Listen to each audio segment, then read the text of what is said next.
अस्सलाम वालेकुम व्यूअर्स, सेहत चैनल में खुशामदीद। आज का हमारा टॉपिक है बवासीर, अलामात और इलाज। मगर मज़ीद बताने से पहले अगर आपने हमारे चैनल को सब्सक्राइब नहीं किया है तो सब्सक्राइब कर दें और बेल आइकन पर क्लिक कर दें। नाज़रीन, हेमोरॉइड्स जिसे बवासीर यानी पाइल्स भी कहा जाता है, ये हमारे एनस और रेक्टम के निचले हिस्से में सूजन वाली वेन्स होती हैं जो एनस के गिर्द और रेक्टम के अंदर बढ़ती रहती हैं। ये इंटरनल और एक्सटर्नल दोनों तरह की हो सकती है। बवासीर एक आम बीमारी है जो हर तीसरे शख्स को होती है। सबसे बढ़कर इसकी कोई खास वजह मालूम नहीं होती, लेकिन खुशकिस्मती से इसके इलाज मौजूद हैं। ये खतरनाक नहीं होती, लेकिन अगर किसी शख्स को बवासीर है और इसका इलाज ना किया जाए तो ये दीगर मसाइल का सबब बनती है, जिसमें सबसे ज्यादा अहम एनीमिया है। मुसलसल ब्लीडिंग से खून की कमी हो जाती है, जिसकी वजह से हमारे जिस्म से सेहतमंद रेड ब्लड सेल्स खत्म हो जाते हैं। इसके अलावा कमजोरी, बेचैनी और दर्द ये आम मसाइल हैं। आइए वजूहात के बारे में बात करते हैं। बास माहिरीन की राय के मुताबिक ये बीमारी जेनेटिक हो सकती है। दौरान हमल में बेबी बैग का साइज बढ़ जाने की वजह से बड़ी आंत पर दबाव पड़ता है जो बवासीर का सबब बनता है। मोटापे को भी इस बीमारी की वजह जाना जाता है।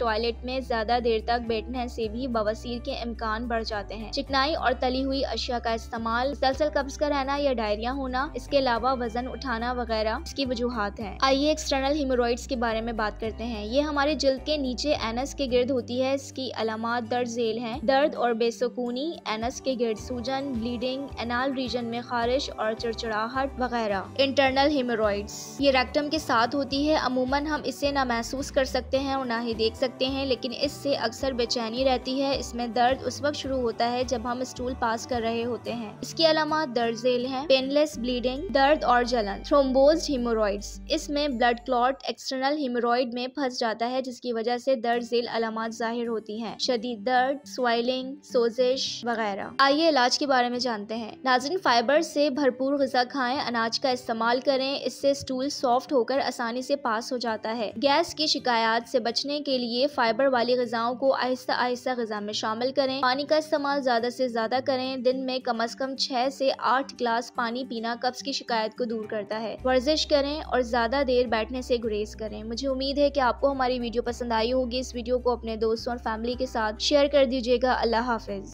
आजकल के दौर में सेहत का ख्याल रखना बहुत जरूरी है। इन सब चीजों से बाखबर रहने के लिए मुआलिज मैगजीन के फ्री ई मेंबर बनिए और अपने मोबाइल पे हर माह मुआलिज मैगजीन पढ़िए।